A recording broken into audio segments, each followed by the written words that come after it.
The March for Our Lives, a worldwide series of marches actually, attracted hundreds of thousands of young people determined to put a stop to gun violence.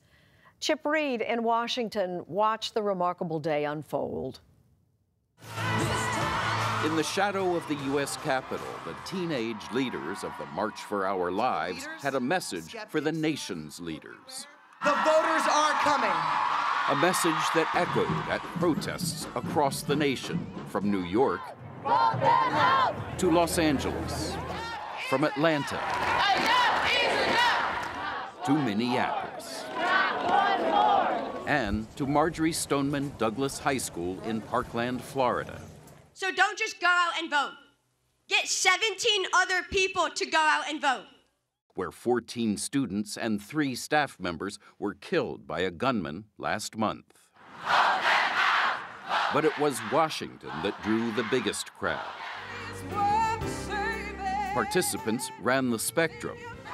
You guys are so incredible! And included those speaking for less visible victims of gun violence. I am here today to acknowledge and represent the African American girls whose stories don't make the front page of every national newspaper. But the main attraction may have been the teenagers, known to many as the Parkland Kids. Jamie Guttenberg would never, Meadow Pollock would never.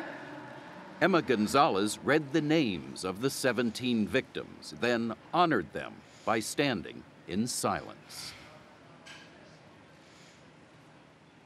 This is not the first time the survivors of mass shootings and families of the victims have fought to change the nation's gun laws. After 20 first graders and 6 teachers were killed at Sandy Hook Elementary School in Newtown, Connecticut in 2012, some gun control advocates thought certainly this horror would make change inevitable. Parents of victims stormed Capitol Hill, urging lawmakers to toughen gun laws. I can't imagine. I could do something. Even so, a bill to require universal background checks failed in Congress. All in all, this was a pretty shameful day for Washington. But the Parkland teenagers insist this time is different. Americans are being attacked in churches, nightclubs, movie theaters, and on the streets. But we, the people, can fix this. For the first time in a long while, I look forward 10 years and I feel hope. I see light. Dave Cullen agrees. He wrote a book about the 1999 shooting at Columbine High School in Colorado and has been covering school shootings ever since. He says the Parkland teens have energized the dispirited gun control movement by giving it a youthful and hopeful face.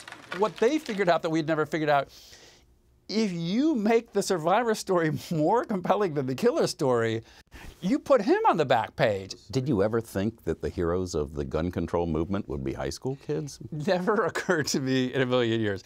In Washington, the idea that this time it's different resonated with the crowd. What's different about this? It's a youth movement, and that makes me hopeful because I feel like as adults, we haven't really been able to do much about this. Alex Weiss says the Parkland shooting hit him especially hard because his wife is pregnant. I had this really visceral fear that I would have a child that would go to school and have to worry about them coming home. Clearly, the focus of this rally, as put together by those Parkland students, is gun control. But there are some people who have suffered dearly as a result of the Parkland shooting who believe the top priority is not guns, it should be securing our schools. She was my baby at a family, and she was Daddy's princess. It's unimaginable, the pain. Andrew Pollock's daughter, Meadow, was one of the 17 who were killed in the Parkland shooting. He wants to help other parents avoid the agony of losing a child. And the way to do that, he says, is to secure the schools, just like we secure stadiums and airports, with armed guards and metal detectors, something he made clear at the White House while meeting with President Trump just days after the shooting. Should have been one school shooting, and we should have fixed it. He admires the student organizers of the march in Washington, but he did not attend. I know they bring an awareness to the cause, but I would say, listen, let's do something right now that's achievable. When you start getting into gun control, They'll be fighting that for way past I'm dead. But try telling that to Parkland teenager Delaney Tarr, who firmly believes change is coming. This is more than just one day, one event, then moving on. This is not a mere publicity stunt, a single day in the span of history. This is a movement. This is a movement relying on the persistence and the passion of its people.